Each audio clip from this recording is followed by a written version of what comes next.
Une dizaine de milliardaires qui prennent le contrôle d'une large part des médias. Un jeu, ou plutôt un enjeu d'influence qui menace la démocratie. Et sur cet échiquier, un millionnaire qui dut se battre pour le pluralisme. Je suis Lola Parra Gravioto, journaliste depuis 15 ans à l'accent espagnol. On m'a récemment demandé s'il existait un équivalent de Bolloré en Espagne. Je parle concernant la concentration des médias. Je crois que non. Alors, je me suis penchée sur la question. Pourquoi certains milliardaires rachètent-ils des médias qui perdent de l'argent? Qu'est-ce que ça change pour la démocratie? Existe-t-il des alternatives crédibles pour un journalisme indépendant? Bienvenue dans l'actu C'est trucs de vieux, le podcast où je décrypte les médias pour mieux comprendre notre époque. Cette semaine, qui contrôle l'information? Le domaine où se façonne l'opinion, qui est un domaine fondamental pour l'exercice de la démocratie et pour que des citoyens puissent exercer leur qualité de citoyen, c'est-à-dire être informés pour pouvoir se faire eux-mêmes des opinions. La question du pluralisme, de la démocratie, de la loi de 86, qui est au cœur de nos débats, de la question forcément de la liberté des rédactions, est un sujet. On vient d'écouter le sénateur David Assouline et la sénatrice Sylvie Robert lors de l'audition de Vincent Bolloré par la commission d'enquête du Sénat sur la concentration dans les médias. C'était en janvier 2022. D'autres milliardaires ont été auditionnés comme Bernard Arnault, PDG de LVMH et propriétaire du groupe Les Échos Le Parisien. Lors de cette audition, Bolloré affirme être plus petit que d'autres acteurs. Il désigne les GAFAM comme le principal danger et souligne que l'information ne représente qu'une part marginale de son audience. C'était un peu environ 1% contre 9, 7 ou 4% pour d'autres acteurs. Sur Canal+, où dit-il, le cœur de l'activité reste le sport, le cinéma et les séries. Mais Pierre Laurent, vice-président du Sénat, le rappelle alors. 5 à 6 grands groupes contrôlent l'essentiel du paysage médiatique français, dont Bolloré. D'autant qu'il contrôle aussi l'agence de publicité Havas, un levier stratégique et pas qu'économique pour la survie des médias. Alors, pour bien comprendre le sujet, j'ai invité Vincent Hédan, journaliste indépendant, ex-prof de rhétorique à Sciences Po et à l'ESS, et co-auteur de Sauver l'information de l'emprise des milliardaires chez Payot, avec le millionnaire Olivier Legrand. Dans ce livre, il tire la sonnette d'alarme. 11 familles possèdent une grande partie du paysage audiovisuel français. Ça fait un peu grandiloquent à dire, mais c'est vrai, c'est l'information qui est en danger. Il y a 10 ans, l'économiste Julia Cagé, elle écrivait un livre qui s'appelle « Sauver les médias ». Donc nous, on lui fait un petit clin d'œil dans le titre, parce qu'on l'aime beaucoup. Et en fait, elle disait « Attention, la plupart des grands médias sont en train de se faire racheter par des milliardaires, qui ont les mêmes idées, les mêmes intérêts, les mêmes lignes éditoriales, et c'est la mort du pluralisme ». Bon, malheureusement, ça n'a pas pu être empêché. Aujourd'hui, 90% des grands médias en France, hormis l'audiovisuel public, appartiennent à 11 milliardaires. Et le deuxième effet qui se coule, qui s'est rajouté là-dessus, c'est que avec une accélération très forte depuis le Covid qui a rajouté de l'attrait pour les thèses complotistes et conspirationnistes, l'information est de moins en moins vérifiée. Et donc, il y a des grandes entreprises de presse qui se présentent comme des médias et qui racontent absolument n'importe quoi sur des sujets aussi variés que le dérèglement climatique, la réalité des phénomènes migratoires ou encore les violences faites aux femmes. Et tout ça, ça a une incidence extrêmement lourde sur le débat public, sur la démocratie, parce que en fait, toutes ces idées quand même, pour le dire clairement, si tous les milliardaires ne sont pas d'extrême droite, en tout cas, tous sont compatibles avec les idées promues par Vincent Bolloré. Et donc, nous, on dit, bah là, il est urgent de tirer la sonnette d'alarme, que les gens réalisent qu'ils regardent des médias qui ne sont pas de l'information, et ça, c'est très dangereux. Attends, tu viens de dire que même s'ils n'ont pas les mêmes idées que Vincent Bolloré, ils sont compatibles avec les siennes. Pourquoi? On nous dit toujours, il y a Bolloré et les autres. Parce que Bolloré, Dans l'autobiographie qui lui a été consacrée par Vincent Beaufils, qui était le rédacteur en chef de Challenge, il dit « Moi, j'investis dans les médias parce que je suis en croisade culturelle. Je suis là parce que la France que j'aime, elle va mourir, la France blanche, catholique, avec les bons pères de famille, et ça, c'est très dangereux. » Et on avait toujours dit « Oui, mais lui, c'est différent parce que les autres, en fait, il y a des milliardaires de gauche, il y a des milliardaires du centre, etc. » Bon, c'est complètement faux. J'encourage tout le monde à faire ses recherches soi-même sur Google. Vous tapez le nom du milliardaire en question et vous associez fraude fiscale, vous cherchez des scandales sociaux, des scandales environnementaux, vous en avez chez les 11. Donc évidemment, c'est pas des tenants du progrès social. Mais aussi, les milliardaires, ils aiment le pouvoir. Donc en ce moment, vous avez des milliardaires que vous allez voir proches d'Emmanuel Macron. Donc c'est le cas de Bernard Arnault, Rodolphe Saadé aussi, le milliardaire de CMA-CGM. Mais ils sont complètement compatibles avec Vincent Bolloré. La meilleure preuve, c'est que Bolloré, Saadé, Pierre-Édouard Stérin et Bernard Arnault se sont associés pour racheter l'ESJ, qui est la plus vieille école de France. Donc en fait, ils n'ont pas de problème à travailler ensemble. Tout au début du livre, vous évoquez les 200 familles sous la Troisième République. Est-ce que tu peux nous donner un peu de contexte? De quoi s'agit-il exactement? C'était une référence assez connue en France pour les gens de ma génération qui allaient au lycée. On nous disait, en fait, dans les années 30, il y avait les 200 familles. L'idée, c'était de dire qu'il y avait 200 grandes familles bourgeoises. Donc, en général, c'était des familles qui avaient survécu à la Révolution, donc des nobles ou des gens qui s'étaient enrichis au 19e siècle. Et à peu près à 200, ils contrôlaient un grand nombre de titres de presse, de banques. Voilà. C'est une image, hein. Évidemment, ils étaient peut-être 195 ou 210, mais bon, voilà. Et donc, en fait, on a voulu se servir de cette image pour dire, vous voyez, c'est vrai que de tout temps, il y a eu des gens qui dominaient. Mais à l'époque, ils étaient 200 et aujourd'hui, ils sont 10. Et donc, c'est pour ça qu'on a pris cette expression. C'est pour dire attention, il y a vraiment une concentration, une oligarchie, une plutocratie avec le rassemblement dans quelques mains. Et c'est un phénomène mondial. Je veux dire, c'est la même chose qui se passe aux États-Unis avec Elon Musk, Jeff Bezos, Mark Zuckerberg. Voilà, vous avez quelques mains qui contrôlent quasiment tout. C'est ça qui est dangereux. Vincent, j'aimerais te faire écouter un extrait de l'intervention de Vincent Bolloré lors de l'enquête à la commission parlementaire de janvier 2022. C'est uniquement un projet économique. Dans le monde, le secteur des médias, c'est le deuxième secteur le plus rentable, après le luxe. Voilà. Donc, il y a beaucoup de gens qui gagnent beaucoup d'argent dans les médias. Et donc, notre intérêt n'est pas politique, n'est pas idéologique, c'est un intérêt purement économique. Si c'était politique, le segment de l'information, pour nous, est un segment absolument insignifiant. Voilà, là, il explique pourquoi il investit dans les médias. Selon lui, c'est un intérêt économique, pas politique. Sauf que, dans votre livre, vous racontez que ces milliardaires rachètent des médias d'information, pas juste des divertissements. Alors même qu'ils perdent de l'argent. Et une fois qu'ils les achètent, ils continuent d'en perdre. Et ils s'en fichent. Parce que l'enjeu, il est idéologique, pas économique selon vous. À l'inverse de ce que Vincent Bolloré explique dans son allocution. Et moi, de plus en plus, j'entends ça. Mais non, la presse n'est pas morte. La preuve, c'est que les milliardaires y vont. Oui, alors ça, c'est génial. C'est qu'en fait, ils nous disent, nous, on est milliardaires, donc on est très fort pour faire de l'argent, donc on rachète de la presse. Mais en fait, il n'y a pas un entrepreneur de presse dans les 11 milliardaires. Il n'y a pas un milliardaire qui a fait fortune avec des entreprises de presse. Ils ont fait fortune, en revanche, avec des secteurs qui sont très, très en lien avec la commande publique, avec l'État, avec la législation. Vous avez, dans les 11 milliardaires, il y a Xavier Niel, Martin Bouygues, Patrick Drahi. Donc ces trois-là, c'est des opérateurs télécoms. On ne peut pas faire plus lié à la commande publique. C'est l'État qui décide est-ce qu'on ouvre une nouvelle autorisation pour qu'il y ait un autre opérateur, oui ou non. Vous avez la famille Dassault qui détient le Figaro. Bon, qui est-ce qui vend les appareils Dassault? C'est la présidence de la République et le ministère des Armées, etc., etc. Donc en fait, évidemment, ils sont venus acheter des médias pour faire de l'argent parce qu'en fait, bien informer, ça coûte très cher.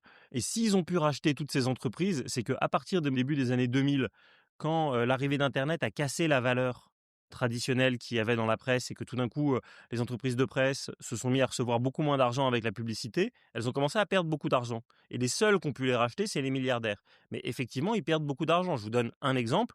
Bernard Arnault, il perd 34 millions sur le Parisien. Et malgré tout, il met 120 millions pour racheter Paris Match. Et après, on n'a pas encore les montants, mais il vient de racheter le quotidien L'Opinion et l'agence de presse AEF. alors qu'ils perdent de l'argent. C'est quand même étonnant. Donc ça devrait nous mettre la puce à l'oreille. Et effectivement, c'est parce que ils investissent pas dans la presse pour gagner de l'argent, ils achètent pour gagner de l'influence, pour acheter des services, pour rendre des services à des copains aussi. Parce que quand vous avez une entreprise de presse, quand vous avez une maison d'édition, bah, vous pouvez permettre à un de vos copains d'avoir de l'exposition médiatique. Enfin voilà.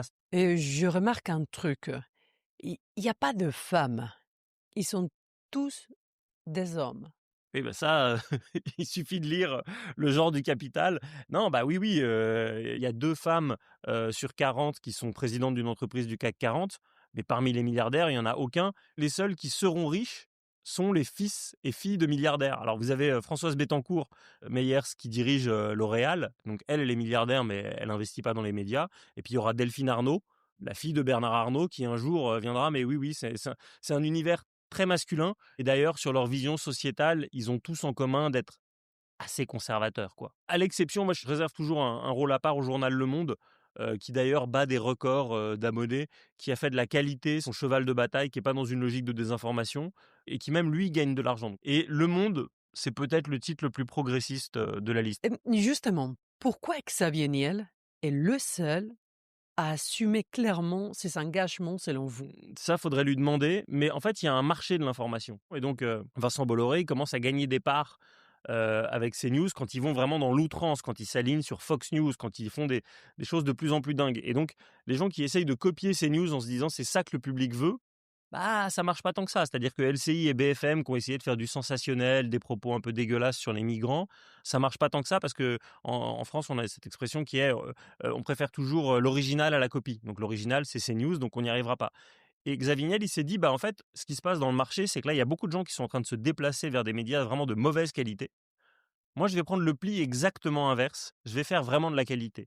Avec Louis Dreyfus, qui est le patron du Monde, un peu après le Covid, ils ont décidé de faire 25% de journalistes en plus et 25% d'articles en moins. Des articles plus fouillés, plus qualitatifs. On va résister à la course au clic, etc.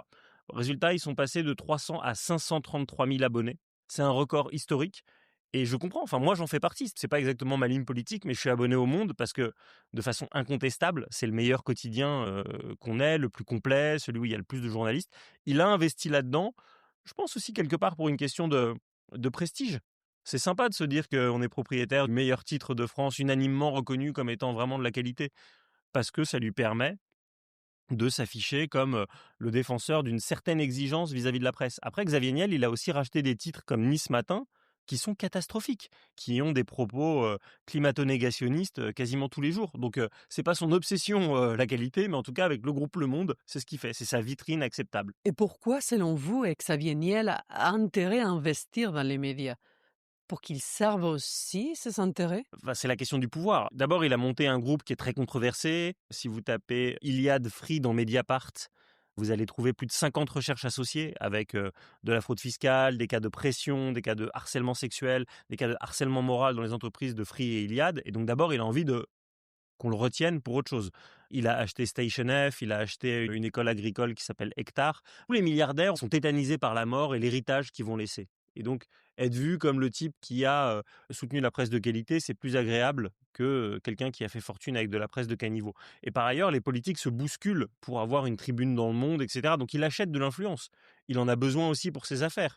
Il est désormais un des principaux actionnaires de Unibail-Rodamco, qui est le champion d'Europe des centres commerciaux. Et voilà, il investit dans l'immobilier. Bah voilà, quand on veut se faire des renvois d'ascenseur, c'est bon d'avoir le média dans lequel les gens veulent Et parler. concernant les instituts de sondage, les think tanks, Comment est-ce qu'on produit de l'info? Bah, il y a toute une chaîne en fait. D'abord, il faut former des journalistes. C'est pour ça que maintenant ils commencent à acheter des écoles de journalistes. Ensuite, il faut avoir des rédactions, des médias. Mais quand on a des médias, les médias, c'est des tuyaux, mais il faut remplir ces tuyaux parce qu'on est passé à ce qu'on appelle l'information en continu. Donc, s'il y a des gens qui nous écoutent et qui sont très jeunes, puisque le titre de ce podcast, c'est l'actu, un truc de vieux. Moi, j'ai connu le moment où il n'y avait pas d'info en continu, où il y avait un JT à 13h, un JT à 20h, des flashs un peu à la radio, mais ça s'arrêtait là. Et donc, en fait, on produisait beaucoup moins d'informations. Aujourd'hui, on donne l'illusion, je dis bien l'illusion parce que c'est pas possible, de produire de l'information 24 heures sur 24. Donc, faut remplir ces tuyaux. Donc, comment est-ce qu'on les remplit? Bah, on fait des sondages. et on produit des études avec des think tanks. Ça, c'est très pratique. Voilà, vous faites un sondage, 56% des Français trouvent qu'il y a trop d'impôts, qu'il y a trop d'immigrés, que les femmes font chier, etc., etc. Donc bon, ça vous donne un prétexte pour faire une info pendant 1 heure, ou alors vous avez des think tanks avec des études bidons. 72% des Français seraient prêts à s'expatrier parce qu'on paye trop d'impôts, etc. Ces instituts de sondage et ces think tanks, ils appartiennent majoritairement, pas tous, hein. La Fondation Jean Jaurès, elle est indépendante, la Fondation Terra Nova aussi, mais les instituts de sondage appartiennent quasiment tous à des milliardaires, à part Via Voice, mais Cluster 17, CSA, ça appartient à Vincent Bolloré. Donc voilà, donc bon, tout cela, ils ont des instituts de sondage, et vous savez que la manière dont on pose les questions, ça va fortement orienter la manière dont on répond. Et bizarrement, on trouve jamais dans les sondages, est-ce que vous trouvez pas qu'on est trop dur avec les chercheurs d'emploi parce qu'en fait il n'y a pas assez d'emplois en France? Est-ce que vous trouvez pas que les milliardaires devraient cotiser leur juste part? Non, non, on vous pose d'autres questions. Est-ce que vous trouvez qu'il y a trop d'étrangers? Et pour les think tanks, c'est pareil, c'est-à-dire qu'on a vu ces dernières années des think tanks complètement réactionnaires comme l'IFRAP d'Agnès Vernier-Boninier ou Sapiens de Olivier Babot arriver. Ces think tanks s'inscrivant dans une mouvance mondiale.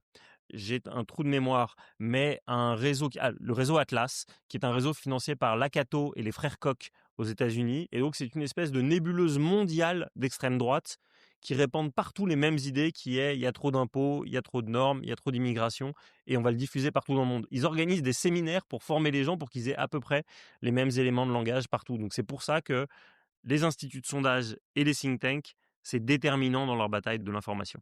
Si je ne me trompe pas, Bolloré est propriétaire d'une agence de communication. Alors, il est propriétaire de plein d'agences de communication.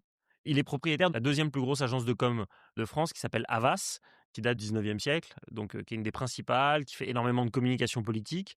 Mais il a aussi investi de manière plus souterraine dans une agence qui s'appelle Progressif Média. Alors on se dit, mais qu'est-ce que c'est que Progressif Média? Ils n'ont pas l'air d'être très forts. En fait, c'est des gens qui font de la e-réputation sur Internet et qui mènent des campagnes très violentes contre les concurrents de Bolloré. Donc par exemple, c'est eux qui ont dénigré Ouest France. Quand Ouest France s'est vu allouer un canal de TNT qui avait été refusé à C8, ils sont allés les dénigrer avec des bots en ligne, voilà, des trolls qui vont dire que c'est une chaîne nullissime, etc. Ils ont fait la même chose au moment où Bolloré avait des problèmes avec le rachat de ses ports en Afrique, ou alors ils vont aller dénigrer d'autres médias. Donc oui, oui, bien sûr, il fait ça. Bolloré, c'est vrai qu'on aurait pu lui consacrer un livre à lui tout seul, mais nous, on a préféré voir le problème global. Mais pourquoi est-ce que Bolloré est toujours à part? C'est que Bolloré, en fait, il est tellement puissant dans l'information qu'à lui tout seul, il fait système. Il a à la fois un institut de sondage, des agences de com, le plus gros parc d'édition en France qu'il a racheté. Il a même dû en vendre une partie à Daniel Kretinsky, mais donc il a les éditions Fayard, etc., etc., qui publient désormais Jordan Bardella, Éric Zemmour et Philippe de Villiers. Donc l'orientation politique est assez claire. Mais parce que la distribution de l'information, c'est un des nerfs de la guerre, il a les relais. C'est les points de vente de journaux et de livres qui ont un monopole d'État sur toutes les gares SNCF et tous les aéroports de France. Et donc c'est intéressant parce que qui est-ce qui prend le train et qui est-ce qui prend l'avion de façon régulière? C'est plutôt les cadres, c'est plutôt les cadres supérieurs qui se déplacent, etc. Et donc quand ils se déplacent, qu'est-ce qu'on va mettre en avant? On va plutôt l'opinion, les échos, valeurs actuelles. Et dans les livres, je faisais l'expérience à chaque fois, vous trouviez toujours le Bardella et le Philippe de Villiers, et le livre de Salomé Saké était mis très loin derrière. Il n'était pas mis en avant du tout, alors que ce livre résistait. Aujourd'hui, on en est à 400 000 exemplaires vendus. C'est la meilleure vente de France. Et donc, si c'était juste des marchands et qu'ils étaient là pour faire de l'argent, ils devraient mettre le livre en avant de Salomé, parce qu'ils seraient sûrs de le vendre. Et ils ne le font pas, parce qu'ils sont en bataille idéologique. Vincent, tu es aussi directeur de la collection Les Incisives chez Rue de l'Échiquier. Et un des problèmes des maisons d'édition indépendantes, c'est qu'elles doivent passer, pas tout le temps, mais pas mal de fois, par des canaux de distribution de Bolloré et des autres grandes maisons d'édition, dont certaines sont tenues par des milliardaires comme Bernard Arnault ou Daniel Kretinsky. Pas toujours. Là, je prends ma casquette directeur de collection chez Rue de l'Échiquier. On passe par Harmonia Mundi, qui est le diffuseur des éditeurs indépendants, qui est, je crois, le même diffuseur que Actes Sud. Mais c'est vrai qu'en fait, ça coûte plus cher, c'est pas forcément aussi puissant. C'est vrai que c'est un frein. Acheter un acteur de distribution, ça coûte très cher. C'est ce qu'a très bien compris Laurent Beccaria, qui est le patron des Arènes, qui est probablement la plus grosse maison d'édition indépendante en France avec Payot Rivage. Et ils ont leur propre réseau de distribution. Parce qu'aujourd'hui, c'est ça qui est le nerf de la guerre. Et les éditeurs indépendants, on n'a pas les mêmes moyens, on n'arrive pas avec la même force de frappe, le même nombre de commerciaux. Et c'est vrai que ça joue énormément parce que voilà, Bolloré, vraiment, il avait littéralement, si vous voulez, l'intégralité de la chaîne depuis les camions qui sortent des imprimeurs pour les amener dans les maisons d'édition. Et d'ailleurs, en 2022, quand Éric Zemmour a sorti un livre, il s'est auto-édité et le livre était distribué intégralement par Vincent Bolloré pour assurer qu'on le trouve partout sur les listes. C'est-à-dire que si vous écrivez un bon livre, mais qu'en arrivant dans les librairies, on ne le voit pas, qu'il faut systématiquement aller chez le libraire pour le demander en disant « Ah oui, j'ai vu qu'il y avait ce livre », ça va marcher pour en vendre quelques centaines. Mais si on veut avoir de l'influence et qu'on veut en vendre des dizaines de milliers, là, pour le coup, vaut mieux qu'il y ait des grosses piles à l'entrée, quoi. Vincent, tu as coécrit ce livre avec Olivier Legrand, qui ne cache pas, il est millionnaire, mais pas milliardaire. Et quand même, ça change tout. Il dit, moi, je peux pas me permettre d'acheter une chaîne de télé, par exemple. Alors, il y a deux grosses différences. D'abord, effectivement, il est millionnaire, il a quelques dizaines de millions d'euros de fortune. C'est quelques dizaines de millions de plus que moi, donc voilà, évidemment, il est très riche, mais quand Rodolphe Saadé s'est positionné pour racheter RMC et BFM, il fallait mettre 1,5 milliard. Mais il les a pas. Ah, il ne peut pas acheter une chaîne de télé. Même quand Bernard Arnault a racheté Paris Match, ce qui n'est pas très intéressant, ce qui est un journal qu'on lit quand on va chez le dentiste, ou chez le coiffeur, il a mis 120 millions d'euros. Olivier ne les a pas non plus. Donc ça, c'est la première différence. D'abord, c'est comprendre à quel point l'argent est à droite. L'argent est très à droite, voilà. Et ensuite, il y a une différence de nature. C'est-à-dire qu'on dit sauver l'information de l'emprise des milliardaires. Et moi, j'ai des copains qui m'ont débordé sur ma gauche en me disant « Mais oui, mais attendez, toi, t'écris un livre avec un millionnaire, donc en fait, qu'est-ce qu'il va faire? Il va vouloir racheter les petits médias indépendants, etc. etc. » En fait, Olivier, c'est pas sa nature. C'est-à-dire qu'il a fait beaucoup de dons à énormément de journaux indépendants comme Politis, comme Alternatives économiques, comme Les Jours, etc. Il a les moyens d'acheter ces médias-là, qui coûtent pas très cher. Il a jamais voulu le faire. Parce qu'il veut pas être le patron, il veut pas diriger, voilà. Il veut donner un coup de main, il veut aider le pluralisme, et sa maison des médias libres, c'est ça. Lui, il n'est pas là pour racheter des choses, il veut aider, pousser. Et d'ailleurs, ce qui est assez intéressant, on le raconte à la fin du livre, c'est que quand il monte la maison des médias libres, c'est un investissement de l'ordre de, je sais plus, 30 millions d'euros. Donc c'est quand même une énorme partie de sa fortune, donc c'est un investissement risqué. Comme dans sa vie, il a fréquenté beaucoup de riches, parce qu'il a été dirigeant de Lafarge pendant 20 ans, etc. Il est tous allé les voir en disant est-ce que tu n'as pas envie de mettre 2-3 millions dans la maison des médias libres? Et tous ses copains super riches lui a dit l'indépendance de la presse, c'est pas notre sujet. On n'en a rien à foutre. Vas-y tout seul. Donc voilà, c'est un peu compliqué.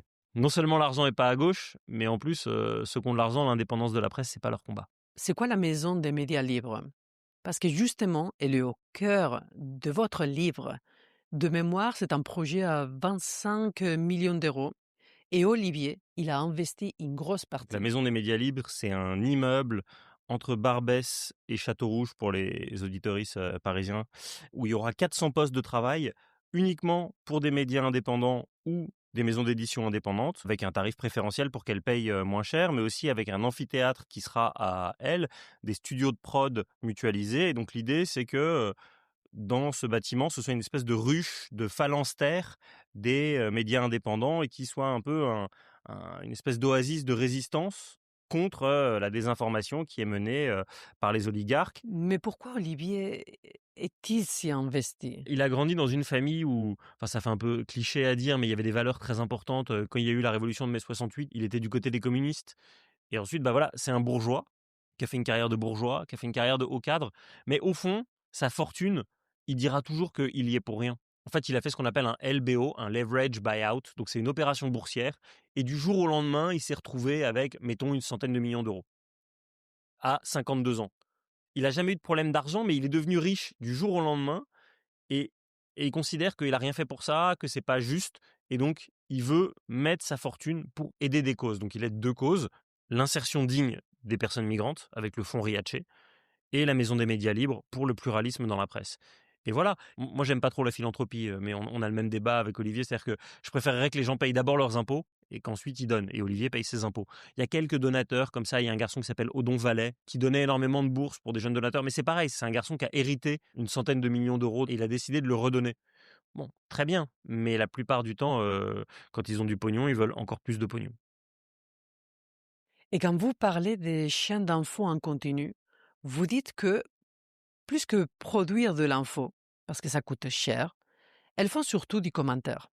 Du commentaire avec des gens qui sont pas forcément spécialistes. Je me souviens du live que tu as fait sur Saptec avec ton ami Victoire Toyon au moment de la sortie de votre livre. Où vous parliez, elle et toi, des féministes qui n'était pas vraiment experte.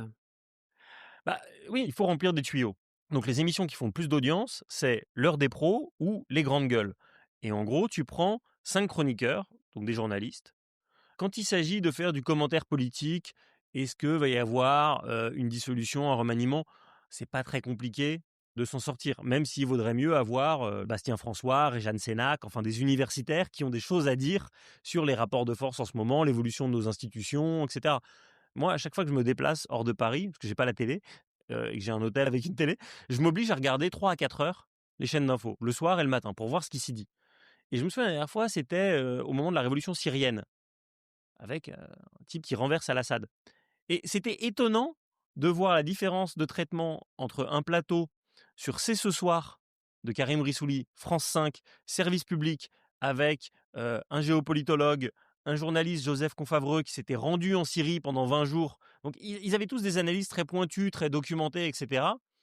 Et un plateau de CNews où ils disaient bon ouais, non en fait de toute façon c'est les islamistes, ça va être la même, c'est les islamistes, c'est Al-Qaïda, honte à Macron d'avoir applaudi. Et donc en fait on voit bien que le fait de faire parler des gens qui savent de quoi ils parlent, ça change du tout au tout. Je prends un autre exemple pour voir la force du commentaire.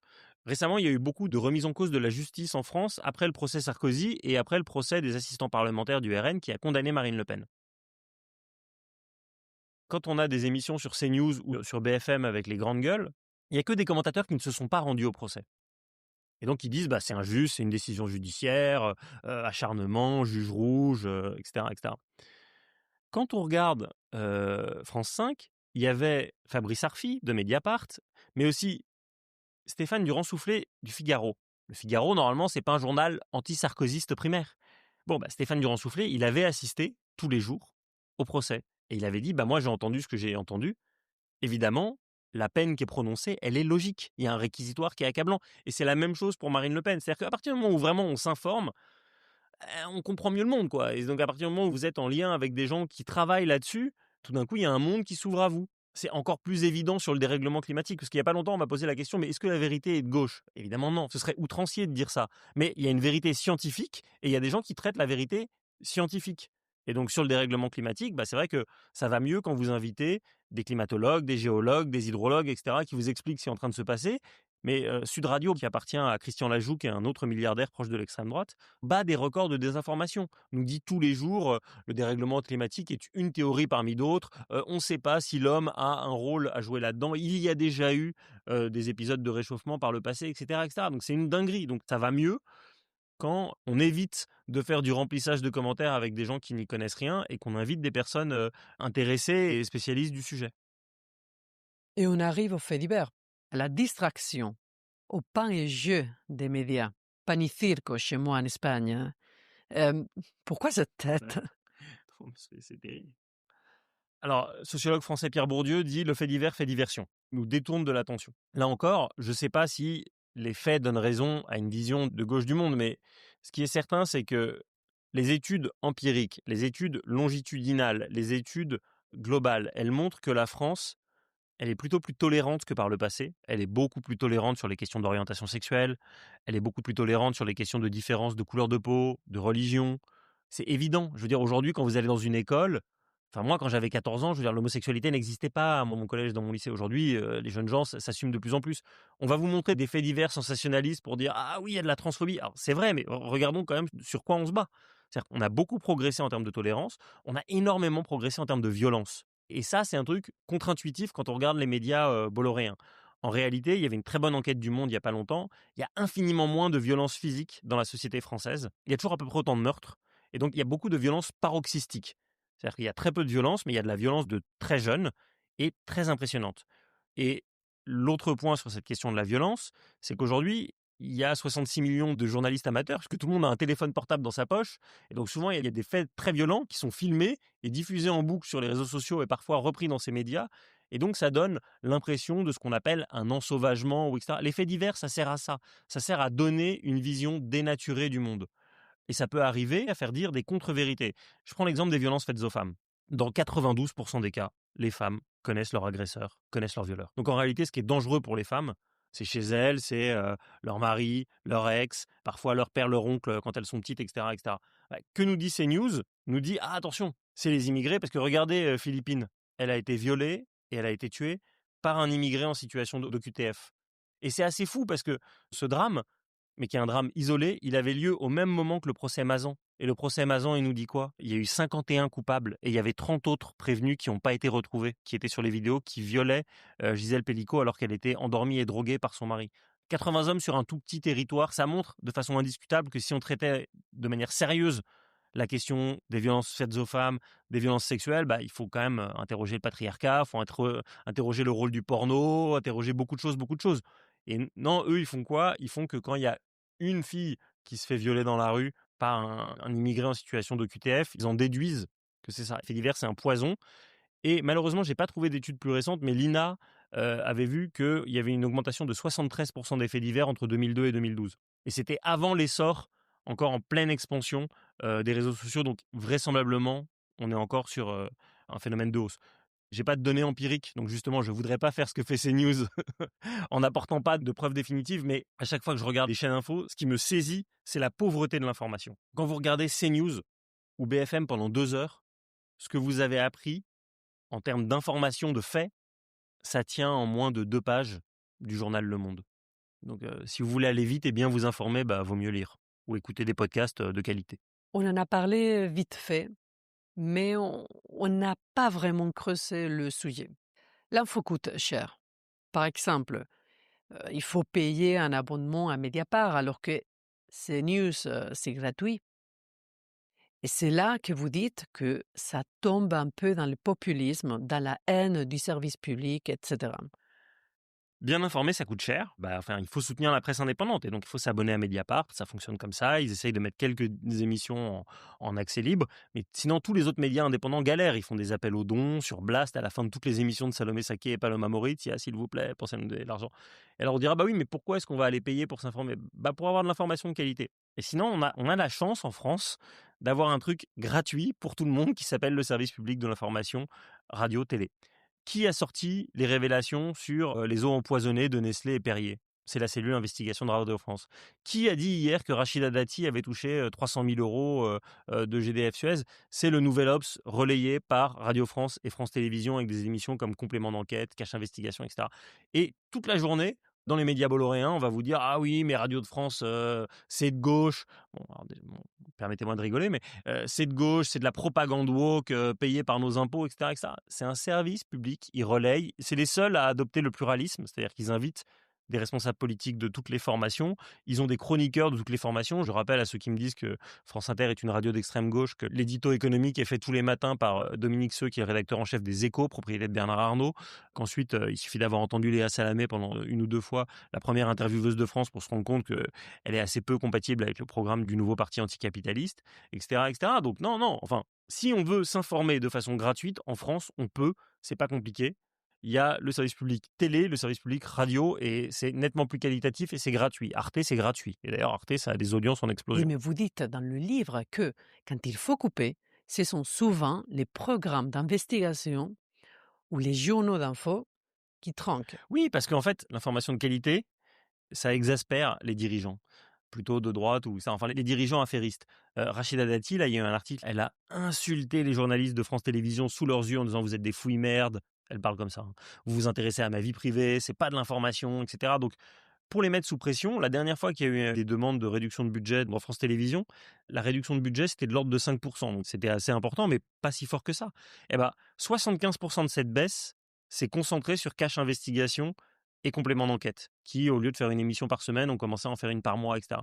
Alors que, évidemment, c'est des vraies informations de service public. Et à contrario, on a gardé des jeux, des téléfilms, des émissions de talk-show qui n'ont aucune plus-value de service public. C'est-à-dire que l'émission de Léa Salamé, là, Quelle époque, ça coûte très cher à produire parce que déjà, il faut la payer elle, faut payer De Chavannes, faut payer tout ça, plein de chroniqueurs. Ça coûte énormément d'argent pour un bon service public qui est neutre. C'est-à-dire que si on mettait la même émission sur TF1, ça irait très bien. Alors que justement, TF1, C8 ou les autres chaînes privées vont jamais accueillir Élise Lucet et Tristan Valdec de Complément d'enquête. C'est pour ça qu'il faut se battre pour garder cette info de qualité. Mais la réalité, c'est qu'aujourd'hui, il y a beaucoup de gens qui n'ont pas envie qu'on cherche, qui n'ont pas envie qu'on trouve. Et ça nous amène à la suppression de la redevance télé.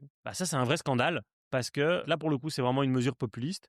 C'était de dire on va enlever un impôt, tout le monde paye sa redevance, ils ne trouvent pas ça juste, etc., etc. Bon, La redevance, on aurait pu la remettre dans le budget global, mais enfin, en gros, sanctuariser le budget de l'audiovisuel public. Et ce qu'on a fait, c'est qu'en fait, maintenant, le budget de l'audiovisuel public, il est voté à l'Assemblée chaque année. C'est hyper dangereux.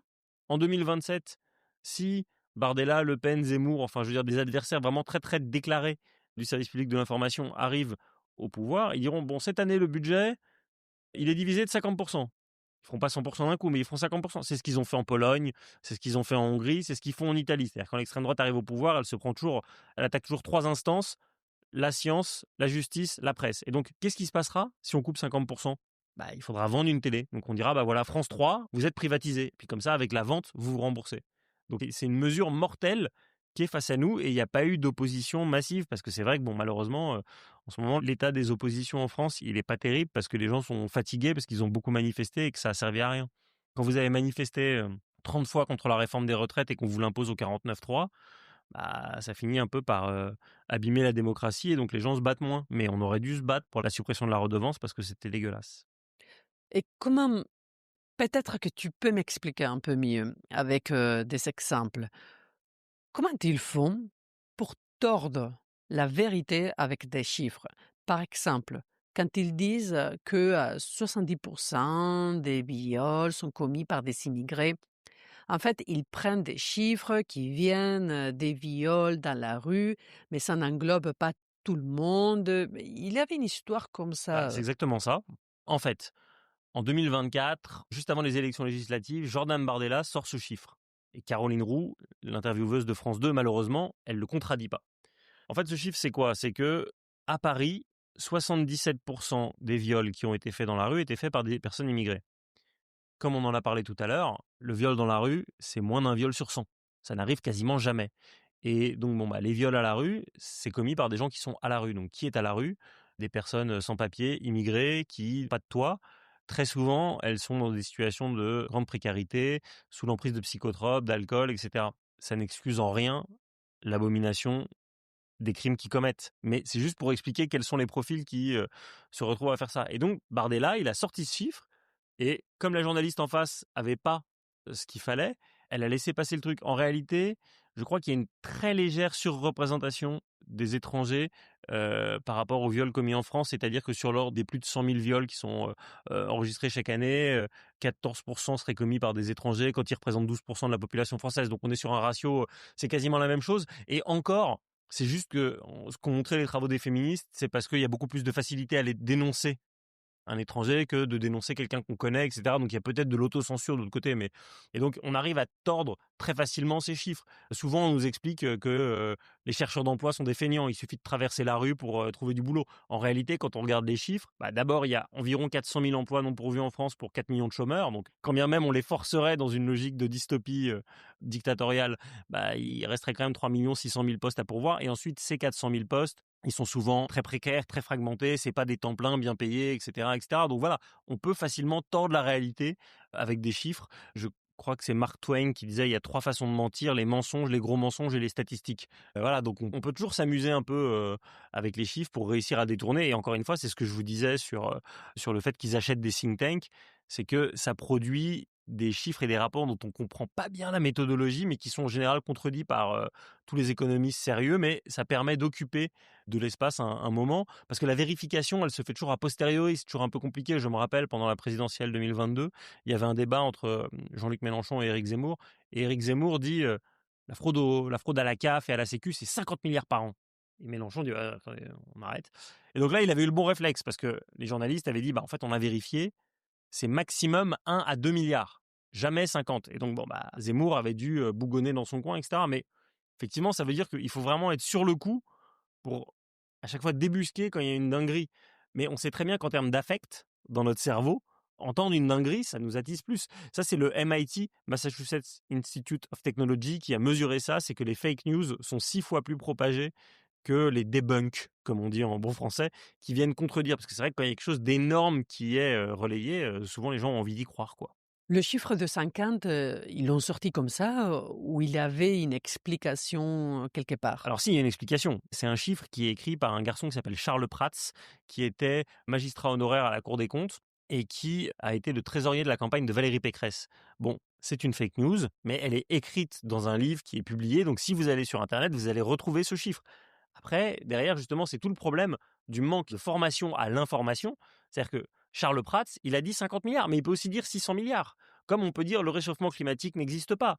Comme on peut dire aucune femme n'est violée. Enfin, je veux dire, voilà. Donc, derrière, il y a les faits, les sources. Et en fait, quand on regarde la source, qui est-ce qui nous renseigne sur la fraude sociale? C'est des organismes. Alors, la Cour des comptes dit 1 à 2 milliards. Attaque dit un peu moins de 1 milliard. Le MEDEF dira 2 milliards. Voilà, ça, c'est des sources, c'est des chiffres acceptables. Lui, 50, il l'a sorti de n'importe où et malheureusement, ça a été repris. Est-ce que c'est trop tard? Je crois que dans votre livre, vous disiez que sur la commission d'enquête de l'Assemblée, sur la TNT, bon, et il disait que la concentration, c'était déjà un peu trop tard. Alors, pour la concentration, c'est très tard, mais c'est jamais trop tard, parce que quand il y a des régressions, quand il y a de l'esclavage, on peut finir par l'abolir, etc., etc. Là, en ce moment, c'est mal embarqué, mais en mobilisant une grosse base citoyenne et en gagnant les élections pour avoir une majorité décidée à changer ça, on peut très fortement renforcer le système d'amende qui pèse sur les journaux qui font de la désinformation. On peut étendre les lois relatives à la désinformation en demandant par exemple de sanctionner les propos niant la réalité du dérèglement climatique. On a une loi en France qui existe là-dessus pour la Shoah et pour les génocides, qui s'appelle la loi Guesso. On n'a pas le droit de dire que les chambres à gaz n'ont pas existé. Quand vous dites ça, vous êtes sanctionné, vous allez au tribunal. On peut faire la même chose pour le dérèglement climatique. Et on peut renforcer l'arsenal législatif de l'Arcom. Donc l'Arcom, c'est notre autorité de régulation des médias. On peut leur dire, à partir de maintenant, quand vous entendez une dinguerie, vous suspendez l'antenne pour 8 jours. Ça, on l'a pas fait. C'est l'État qui donne les canaux d'émission. On peut décider de les arrêter. On pourra rien faire contre YouTube. YouTube, c'est une propriété de Google et donc ça, voilà. Brouiller YouTube, là pour le coup, c'est très utopiste. Mais alors vraiment sur tout ce qui concerne les grands médias, on peut faire plein de choses. On peut arrêter les aides à la presse pour les titres haineux. On peut renforcer les sanctions. On peut ne plus reconnaître comme entreprise de presse les entreprises qui ne reconnaissent pas la charte de Munich. La charte de Munich, c'est un texte signé par l'ensemble des syndicats européens de journalistes dans les années 70 et qui reconnaît 10 principes et 5 devoirs que doivent tenir les entreprises de presse. On peut dire, voilà, vous le faites pas, vous n'êtes plus reconnu comme une entreprise de presse. Donc vos journalistes auront plus de carte de journaliste. Ça va les énerver, parce que la carte de presse, c'est pas du tout nécessaire. Victor Castanet a sorti Les Fossoyeurs, il n'a pas de carte de presse, et Pascal Praud, il en a une. Donc je pense que ça dit beaucoup de choses. Mais la carte de presse, ça permet de rentrer dans plein d'endroits. Donc ils seront énervés s'ils n'auront pas de carte de presse. Ils auront plus d'aide à la presse, et voilà, et ainsi de suite. Donc on peut renforcer le système de sanctions, mais il faut réussir à mettre dans la tête des gens qu'il y a quelque chose qui tourne pas rond en ce moment avec l'information et que l'information, c'est un bien public. Après, derrière, ils votent ce qu'ils veulent, mais en tout cas, il faut qu'ils soient informés. Il ne faut pas qu'on leur raconte n'importe quoi. Les récentes élections qui ont eu lieu aux États-Unis, en Roumanie, en Pologne, ça a été des summums de désinformation. Trump disait que les migrants mangeaient les chats et les chiens. Et malheureusement, je te vois soupirer, mais malheureusement, il y a des gens qui croient ça. Donc voilà, c'est pas trop tard. Mais il faut réussir à les mobiliser en disant là c'est grave, c'est vraiment grave, faut y aller quoi. C'est intéressant parce que le youtubeur Gaspard G disait il n'y a pas longtemps qu'il faudrait donner un peu aussi aux créateurs de contenu comme Hugo Décrypte, qui est déjà un média, et à la carte de presse même, pour qu'ils puissent moins dépendre des annonceurs. Mais apparemment, les gros médias, ceux qui appartiennent à des milliardaires, ne veulent pas partager le gâteau. Bien sûr, non mais les milliardaires là-dessus ils sont très drôles parce qu'ils nous parlent tout le temps des assistés, etc. Mais comme les aides à la presse, elles sont proportionnelles à la taille des médias, Le Figaro a infiniment plus d'aides qu'un petit média. Et ensuite, comme on n'a jamais voulu adapter les aides à la presse, qui sont un système qui coûte assez cher, aux nouveaux médias, les médias numériques ont très très peu d'aides. Il y a de l'aide aux médias émergents. Je sais que Blast, par exemple, avait été aidé comme ça pendant 3 ans. Mais d'abord, c'est temporaire, alors que pour les titres papier, c'est permanent. Et ensuite, c'est moins d'argent. Mais aujourd'hui, ce qui se trame, c'est plutôt la disparition des aides à la presse. Parce qu'au sein des aides à la presse, il y a notamment l'aide pour les envois postaux. Et ça coûte très cher. Et donc, il y a des types qui disent on n'a qu'à tout couper. Ça nous fera gagner quelques dizaines de millions d'euros. Donc voilà, les milliardaires vont se mobiliser pour pas que ça leur arrive parce qu'ils n'ont pas envie de payer les acheminements de leurs titres. Mais je suis complètement d'accord avec Gaspard G. Je vois pas le moment où ça arrive en ce moment, quoi. On parle beaucoup des grands groupes de presse, du Figaro, du Monde, de la presse nationale. Bon, on a rapidement évoqué Nice Matin, mais Qu'en est-il de la PQR, de cette presse quotidienne et régionale? Bah, d'abord, il faut vraiment saluer le travail extraordinaire de Ouest France. Ouest France, c'est une association, donc ça veut dire que ça ne pourra jamais être cédé à un milliardaire. Ils ont réussi à obtenir une chaîne d'information qui est donc dénigrée par Bolloré, parce que oui, ils auront moins de moyens, donc ils feront pas des émissions 18 heures par jour, mais je trouve ça plutôt sain. Et après, la PQR, c'est elle qui a particulièrement pâti de la révolution internet. La publicité s'est évaporée. Les Français, ils y restent très attachés. Donc c'est en train de mourir de sa belle mort, hein. C'est plutôt quand même les vieux qui la lisent. Et là aussi, on retrouve les mêmes. Donc Rodolphe Saadé, il a racheté la Provence. Xavier Niel, il a racheté Nice Matin. Donc il y a Ouest France qui est une baronnie. Et pour le reste, Sud-Ouest, c'est la famille Baillet. Donc voilà, reste à savoir qui est-ce qui va racheter la Voix du Nord, les dernières nouvelles d'Alsace, etc. C'est des titres qui ont un rôle très important dans le tissu social et qui sont très fragiles économiquement. Donc là, pour l'instant, ils n'ont pas encore tous été rachetés, mais c'est à craindre, ouais. Vincent, on arrive à la fin de cette interview et j'aimerais pas laisser passer cette question. Qu'est-ce qui t'est arrivé sur LinkedIn en juin dernier? Parce que c'était pas la première fois. Ah oui, bon. Oui, alors j'ai perdu mon compte LinkedIn pendant une semaine. C'est une histoire kafkaïenne, c'est la 4e fois que ça m'arrive. Et comme on me dit que mon compte avait déjà été suspendu 3 fois, quand j'ai voulu le réactiver, en général, il faut envoyer sa pièce d'identité et on te le réactive, bah, je pouvais plus le faire. Parce que comme j'avais déjà été 3 fois, j'étais banni. Alors bon, ça m'a un peu fâché. Il se trouve que je connaissais des gens chez LinkedIn, je leur ai écrit, ils m'ont pas répondu. J'ai quand même dû refaire 4 mails de plus. Mon compte a été réactivé. J'ai fini par avoir accès à un conseiller LinkedIn qui était vraiment choqué. Le mec venait du Bangladesh, donc il était quand même relativement sensible aux questions de migration. Il me dit, mais en fait, votre compte a été flagué par des gens d'extrême droite qui se sont mis à 50 pour dire que vous étiez un faux compte et ils l'ont fait fermer. C'est la 4e fois qu'ils le font. La dernière fois que ça vous était arrivé, c'était déjà moi qui m'occupais de votre compte et j'avais déjà mis ne fermez pas ce compte, ça n'est pas un faux compte, c'est un vrai compte journaliste, etc. Depuis, j'en suis à 5 mails auprès de la presse de LinkedIn en disant que je voudrais rencontrer leurs équipes de modération, rencontrer leurs équipes d'algo pour comprendre comment c'est possible. Parce que le cas de ma petite personne n'est pas très intéressant, mais Thomas Wagner, qui a un compte qui s'appelle Bon Pote, Paloma Moritz, souvent ils sont victimes de ce qu'on appelle shadow ban, c'est-à-dire qu'en fait, tout d'un coup, on diminue l'audience de votre post. On ne le fait pas disparaître, mais tout d'un coup, il a très peu d'audience.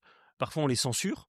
Et nous, quand on dénonce des choses qu'on voit ouvertement racistes, misogynes, homophobes, etc., le contenu reste en ligne. Donc voilà, c'est très énervant ce 2 poids 2 mesures. Donc c'est pour ça qu'on avait essayé de gueuler, mais on n'a pas été entendu. Comment ça s'est fait que l'audience de ces postes diminue? Eh ben, on ne sait pas. Il y a 2 journalistes spécialisés à suivre sur cette question qui s'appellent Olivier Tesquet et Hubert Guillot. Et même eux, alors qu'ils connaissent tout, ils disent que voilà, les algorithmes sont pas publics. Et c'est marrant d'ailleurs parce que toute la recherche en IA dans le monde, elle est publique. Mais là, les algorithmes, ils sont pas publics. Donc on ne sait pas comment ils favorisent de pousser plus ou moins un contenu à un moment ou plus ou moins pas. Je crois que c'est Ouzbek Erika ou l'ADN qui avait fait une longue étude sur le fait qu'un grand nombre de festivals féministes aux États-Unis, le jour où elles postaient sur Twitter l'annonce de leur festival en disant prenez vos tickets, abonnez-vous, etc., etc., tout d'un coup le post faisait aucune audience. Et en fait, on s'est rendu compte que dans les équipes de modération de Twitter, il y avait plein de mecs d'extrême droite masculinistes qui étaient là et qui faisaient en sorte d'invisibiliser les contenus. Parce que l'idée selon laquelle c'est juste une machine derrière, c'est faux.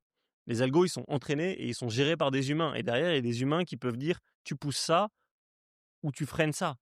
La meilleure preuve de tout ça, c'est que depuis que Elon Musk a racheté Twitter en 2022, la personne la plus suivie dans le monde sur Twitter, c'est Elon Musk. Et je doute que ce soit pour l'intelligence de ses propos. Selon toi, quelles sont les bonnes pratiques à suivre? Parce que, comme tu dis, c'est mal barré, mais on peut toujours faire quelque chose. Alors d'abord, on peut, quand on est parent, demander à ce que dans les écoles de ses enfants, il y ait des ateliers d'éducation aux médias. Ça existe en France avec un service public qui s'appelle le CLEMI. Il y a des associations qui viennent vous former aux médias, qui vous expliquent la différence entre une source, un émetteur, une information fiable, un mensonge. Et il faut commencer le plus tôt possible parce que les inégalités d'accès à l'information, elles sont très fortes. Moi, j'ai 2 petites filles, je vais pouvoir un peu leur expliquer comment ça se passe. Je devrais y arriver. Mais tous les parents n'ont pas les ressources, n'ont pas l'habitude, n'ont pas. Donc voilà, il faut quand même demander à l'école d'essayer de prendre sa part massivement. Derrière, on peut tous être responsables et se demander ce média que je consomme, à qui il appartient? Et ces livres que j'achète là, quand j'achète des romans chez Grasset qui appartient à Vincent Bolloré, est-ce que c'est bien, etc. Et donc faire des choix citoyens, de soutenir les médias indépendants, donc de payer quand on peut. Et aussi un truc qui est vraiment très simple à faire. Ça prend 5 minutes et c'est vraiment important, puis ça fait du bien. C'est de dénoncer à l'Arcom les propos racistes, misogynes, climato-négationnistes, etc. On le fait en 5 minutes.